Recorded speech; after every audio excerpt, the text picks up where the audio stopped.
Good evening, everybody. Thanks an awful lot for coming tonight. Um, this is session 2 of the getting ready for the preliminary presentation. So this is talking about creating a winning pitch, and we're going to talk tonight about how to do that, or at least some suggestions on how to do that. So talking about this competition, this is the 13th year we've done this. We've had an awful lot of success with this over the years. Probably more than 800 companies that gotten started as a result of this competition. So what we're trying to help you with here is to develop your ideas for starting your company, and do that as you're developing your pitch. And why do we have a pitch? The pitch is so that you can describe your company in a very easy way, what you're doing, your business, and what you're doing and why. And it really helps you with selling not only your ideas to investors, if you're going to use investors or people you want to have come in and join you in the company, or customers, of course. I like to say it makes you a very dangerous person to sit next to on an airplane if the person sitting next to you leans over and says, so what do you do? Because you're going to tell them, and you're going to tell them quickly and briefly, and maybe get into a longer conversation that results in you getting off the plane with their MasterCard number. So in addition to developing your pitch, you're going to get a chance to present it to a panel of experts. That's what this is all about, this first phase. These are people who are going to judge you on what you pitched, what you said, but they are also very, very dedicated to trying to help you. Their whole idea is to help you get off on the right foot and become successful. So they're going to give you some feedback on your pitch. And even if, God forbid, you don't get into the final competition, you at least will walk away with some information about your pitch and what could be better with it. And you never know, the people who are looking at this, all of these people have been involved with startups before, and you may get more than just a little local feedback. You may get some pretty serious help. At the main event, you do get a chance to network with the local community. There's a lot of people there who are very interested in looking at startups. And we have some prizes, and we also have bragging rights. You're really not just starting a business, you're really developing yourself as an entrepreneur. And entrepreneurism is more than just an idea. It is, I like to describe it as a gene defect. It's when you get started starting your own company, you'll constantly be looking for new ideas and new ways. Even if you get this business started, you'll be wanting to start another one. So here's the Facebook, Twitter, Instagram, and LinkedIn pages that we have available. All of this slide deck is going to be available here at startupchallenge.com. And there's a lot of other resources on startupmontereybay.com. And so download this presentation and have this available for yourself.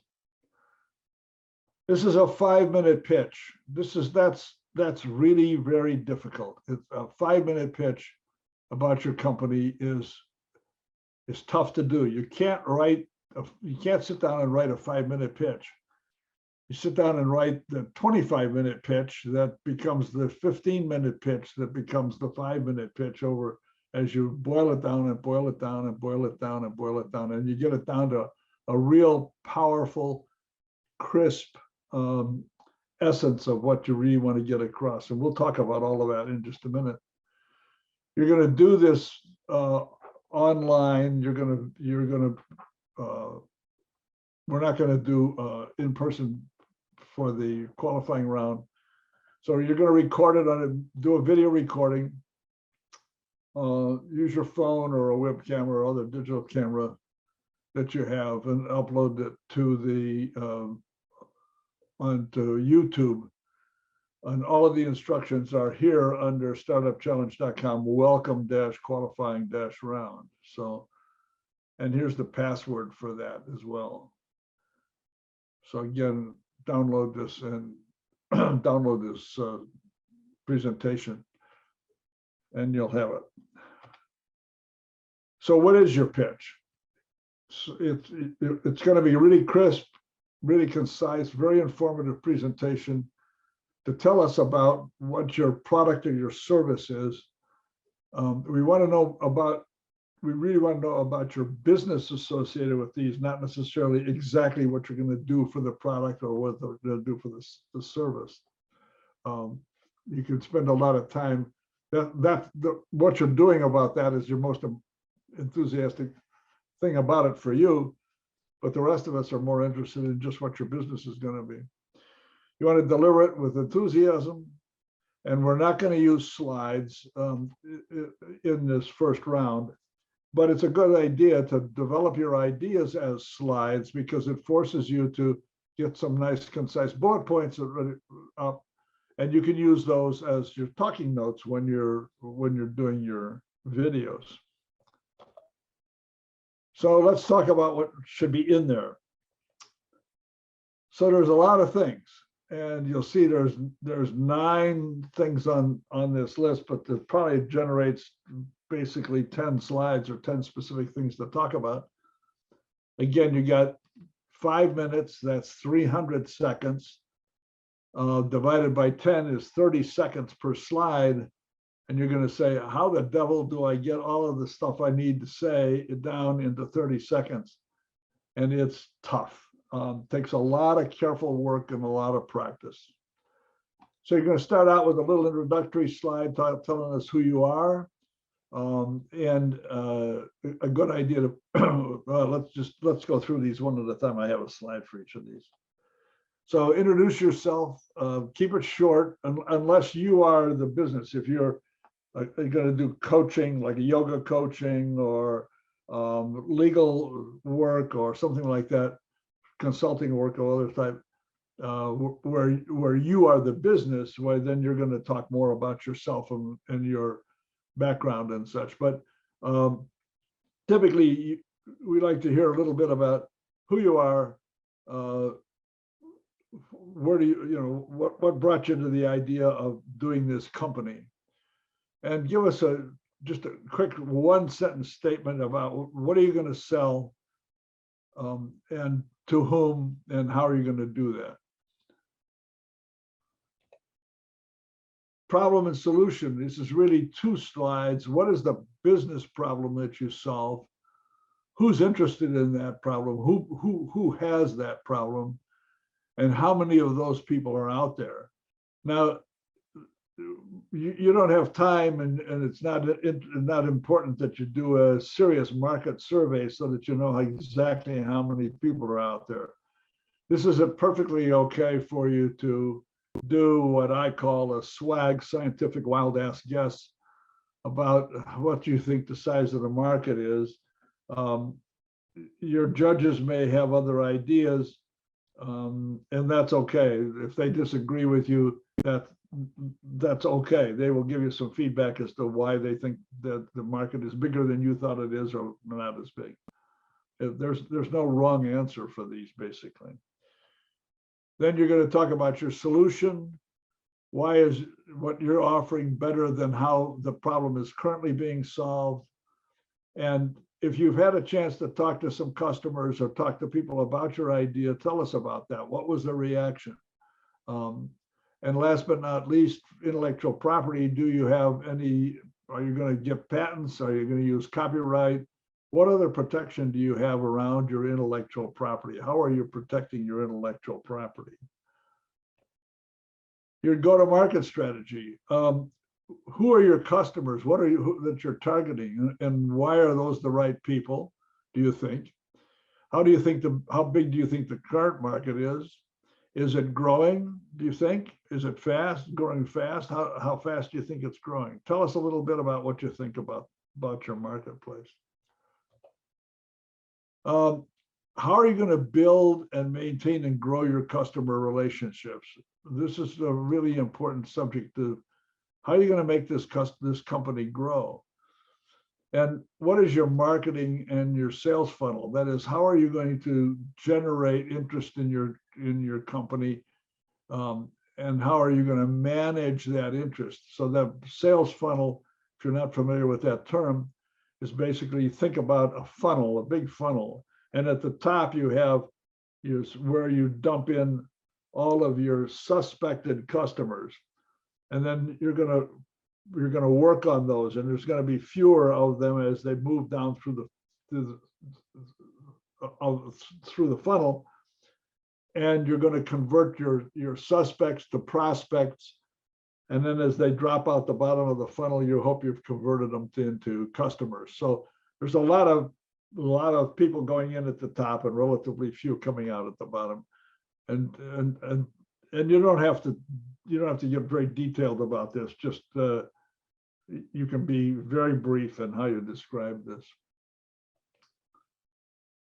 How are you going to distribute your product, or what is your location going to be, and why did you pick that spot? So if you're going to be a mainstream company with a brick and mortar location, why did you pick that location? And or if you're going to be a manufacturing, distributing out manufactured product, how are you going to do that, and where are you going to locate the central part of that? Okay, revenue generation. How are you going to generate revenue? You're going to do sales. You're going to do leasing. What is your idea for generating revenue? What's your pricing going to be? That is, how does that pricing look in the marketplace? Is it just give us some idea of what your pricing is going to be, and what are your margins going to be? And this is a point that you really want to pay a lot of attention to. You want to make sure that you really take into consideration all of the expenses of doing your company, and that you're going to make decent margins on your pricing is going to allow you to make decent margins. Because the problem that a lot of companies, especially a lot of startups, make is that they don't charge enough for their product. They don't generate enough money to overcome all of the costs that they have. So we want to know about that. Competition. How's this problem getting solved today? Almost any kind of a problem that you're going to be solving is being solved today in some way. Maybe just because it's being ignored because nobody has a real solution or whatever, but typically it is being solved today. And why are you better, and how are you going to stay that way? How are you going to stay ahead of the competition? So let us hear a little bit about that. Okay, this is your financial projections. Keep it very simple. If we get into the finals competitions, we're going to talk about doing an actual financial forecast, but this, you really want to keep this very simple. You can waste a lot of time on this in your presentation. So tell us how again, talk about how big is the market, how much revenue do you think you can generate in your first 3 years? What's it going to cost you to generate that revenue? This is a tough question sometimes to answer. And another good one is, what do you think the lifetime value of a customer will be? Are your customers going to be, they walk in the door and it's a one and done and then they'll never come back? Or is this, are you going to be able to cultivate the customer to come back and come back and come back and come back? Spend a little bit more each time. Funding, how much funding will it take you to get to cash flow break even? Or maybe you don't know about that yet. Maybe it's too early. So what do you think how much money you're going to have to get raised to get to your next major milestone? And how are you going to raise that funding? Are you paying for that out of your own pocket? Are you going to go out and try and raise money from what we call FFF money, family, friends, and fools? Do you have, or what other plans do you have?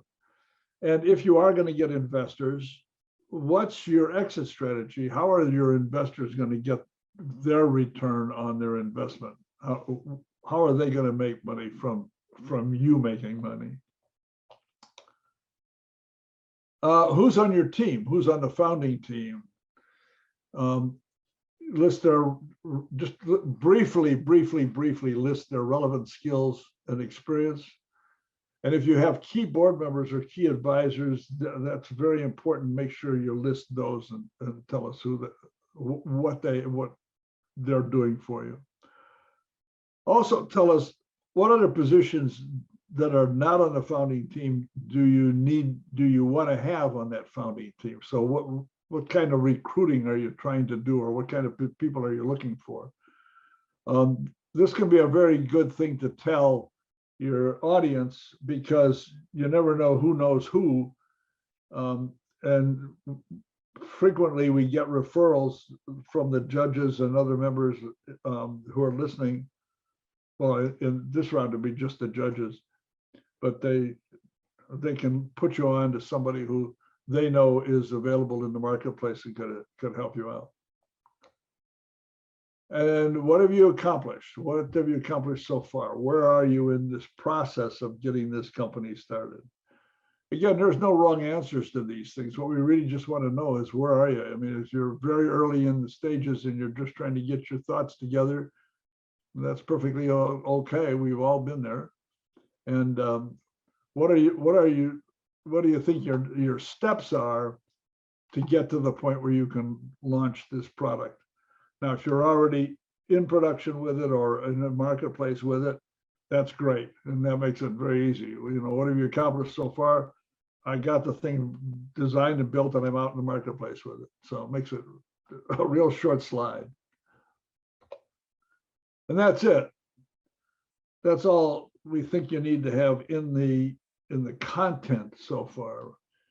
But it's really, you really want to practice and practice and practice. You want to rehearse your presentation until you're comfortable delivering it smoothly in 5 minutes.